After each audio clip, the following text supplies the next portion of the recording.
Hi, my name is AParmerlee, and I am doing a presentation on childhood language disorders through preschool years.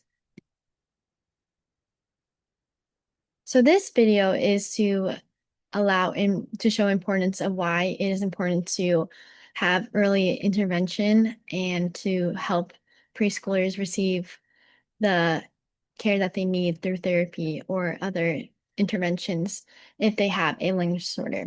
So, to start off, a childhood language disorder is when there is a difficulty in learning, understanding, or using spoken and written language. For preschoolers, this often shows up with limited vocabulary, struggling with sentence structure, and challenges with directions or social communication. Speech and language disorders, if left undetected and untreated, can have cascading effects on literacy, academic achievement, and socio-emotional well-being. Kavachi et al. 2026, page 563, said, childhood language disorders can make an impact on the child's learning and peer interactions. The purpose of this training video is to bring a light to childhood language disorders, to help educate teachers, parents, and caregivers on how to navigate what the journey presents with a preschool-aged child who has a language disorder.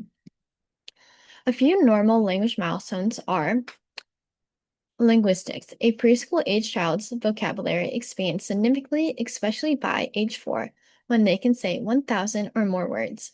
They use 4 to 6 word sentences and ask who, what, where, and why questions. They're able to follow 2 to 3 step directions, and their speech improves more clearly so others can understand them. For cognitive, preschoolers begin to use words to help them differentiate between objects. They are able to learn the difference between time sequences, such as past and future tense. They grasp simple concepts such as colors and foods. For social emotional, they start putting words into their emotions. They begin to engage in cooperative and imaginative play with others, and they develop early conversation skills by using the back and forth conversation method. A few common language disorders that are present among preschool-aged children are developmental language disorder also known as DLD, speech sound disorder, also known as SSD, and pragmatic language disorders. To start off, DLD affects a child's ability to understand and use spoken language. A child does not have to have any other underlying medical conditions such as autism or hearing loss. The prevalence affects around 7 to 8% of children. Some general characteristics are significant delays in meeting language milestones, trouble understanding questions, vocabulary, or complex sentences. They have difficulty with understanding grammar rules or expressing their thoughts. Normally, this occurs with dyslexia, ADHD, or speech sound disorders. The second language disorder is speech sound disorder. Speech and language disorders differ because of not being able to articulate sounds and process communication. The prevalence affects around 10 to 15% of children. A few general characteristics are difficulty with producing certain consonant sounds or substituting sounds, leaving out or simplifying syllables. Speech intelligibility is reduced, which makes it difficult for the child to be understood. Lastly, pragmatic language disorders. A child has difficulty with using language appropriately in social situations. The prevalence affects 2% of children, and most of the time, this disorder is seen with children who have autism spectrum disorder. A few general characteristics are difficulty with taking turns in conversations or staying on topic. They are not able to read or use nonverbal cues such as eye contact or facial expressions. They struggle with adjusting their language to adhere to listener or social setting. I ended up choosing developmental language disorder to further my knowledge of what it is and why it's very important to learn and to make light of this disorder for educational purposes and for children to receive the right therapy needed to become successful. So I chose to learn more about developmental language disorder, DLD, because it is a neurodevelopmental condition that affects how individuals struggle with talking and understanding words. This makes it very hard for them to learn and communicate. And this is a lifelong disorder normally caused by genetics, biological, and environmental roots. A few manifestations in children include during early childhood, the child does not meet language milestones and is a late talker. Their vocabulary, they struggle with learning new words, experiences, they have tip of the tongue phenomena, or they over-rely on the word, like Grammar, they are not able to use past tense words. They mix up word order and use short basic sentences. In the classroom and learning, challenges occur, such as struggling following verbal instructions, reading and writing difficulties, and facing challenges with reading comprehension. Social and emotional, with social and emotional, they have difficult following conversations and game rules if they are playing a game with others. They have a hard time with storytelling, leading to social isolation, frustration, and a risk of anxiety or depression later on in life. A few characteristics are receptive language is difficulty understanding communication that is spoken or written, example misinterpreting directions or not being able to answer questions. Expressive language is trouble forming sentences, sharing thoughts, and using vocabulary. Mixed deficits is struggling with understanding others and communicating clearly. A few potential causes of why DLD occurs is found that there is no underlying single cause, but instead it is caused by multiple factors. For genetics, DLD is hereditary, and scientists have found that two gene variations affect the brain development and the language processing. Brain differences. There are slight differences in the regions of the brain that help with language, such as structure and function, when with a child who has DLD. And developmental risks include premature birth, low birth weight, mild oxygen deprivation before or during birth can all be causes of developmental language disorder. A few impacts on normal development with a preschool child who has DLD includes cognitive, social, and academics. For cognitive, preschoolers who have DLD struggle with verbal working memory, which makes it hard to hold information in while performing a task. They have slower vocabulary acquisition and understanding concepts such as time or emotion. They have reduced nonverbal reasoning and problem-solving abilities. For social, children with DLD can have difficulty with initiating conversations, make jokes, or playing with others. They are more likely to withdraw from playing with peers. Children with DLD are at a higher risk to develop anxiety, low self-esteem, and mood struggles. They have harder times expressing what they need or their emotions. Fahy et al. 2019 says, over the course of the preschool years, the child improves his ability to initiate and sustain a conversation, found on page 238. Children with DLD have a harder time meeting this milestone.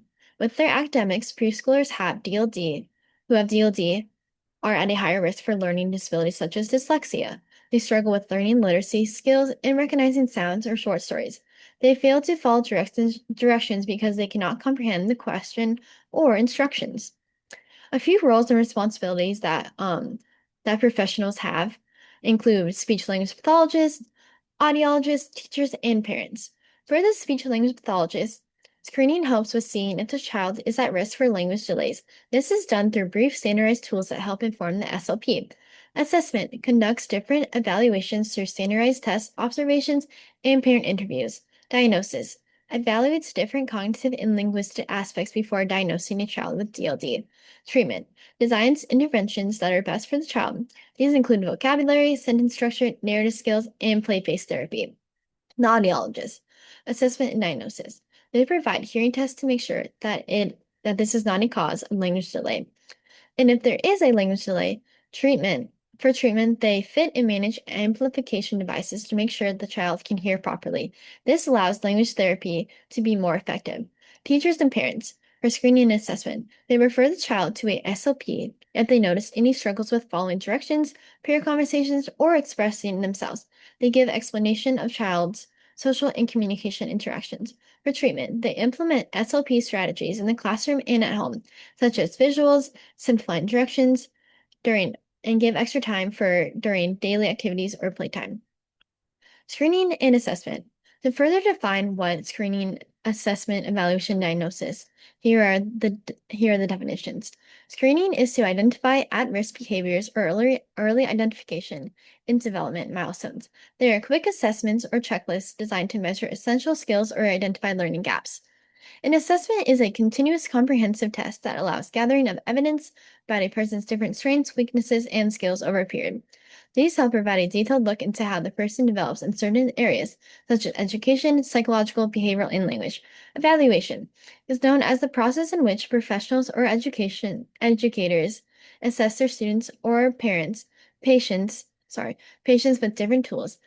These tools include interviews, observations, going over results from previous assessments, and making final decisions that help benefit the person. There, the person can be directed to support groups, therapies, or other help. Diagnosis is the final decision in where the condition or disorder is fully provided. This occurs after the process of the assessment and evaluation are completed, and findings show the symptoms, history, and results. Screening and assessments are done by parent and teacher questionnaires to help provide good insight about the history of the child's vocabulary and grammar use. Screening instruments provide accuracy in knowing the right interventions that will need to be done with child with language disorders.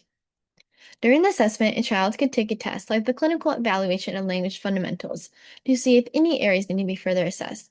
Preventive screening is helpful because it helps monitor the ongoing development milestones for the child.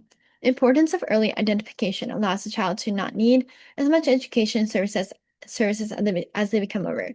The brain develops quickly during the first few years, so it's very important to make sure that early intervention is provided. Waiting to see if the child will develop later instead of seeking help is not encouraged because this causes more issues with the language delay, which could be chronic. Identifying DLD early provides more support and help for the child and parents. The child is seen and able to receive the help that they need to be successful. A few special considerations to have. There should be no discrimination when helping out with a child. As Christians, we are supposed to be the hands and feet of Jesus, so it is important to show love, compassion, and patience to all their patients and their families. Respecting all cultures and their family dynamics and adapting our teaching to best fit their needs and wants. Most importantly, being a good listener and being there for the child and family during this journey. It can be very hard for a family to hear that their child has a language disorder, so providing the right amount of care that they need allows them to be heard and seen. Provide them with the right amount of resources and answer all questions or concerns that they may have with good communication.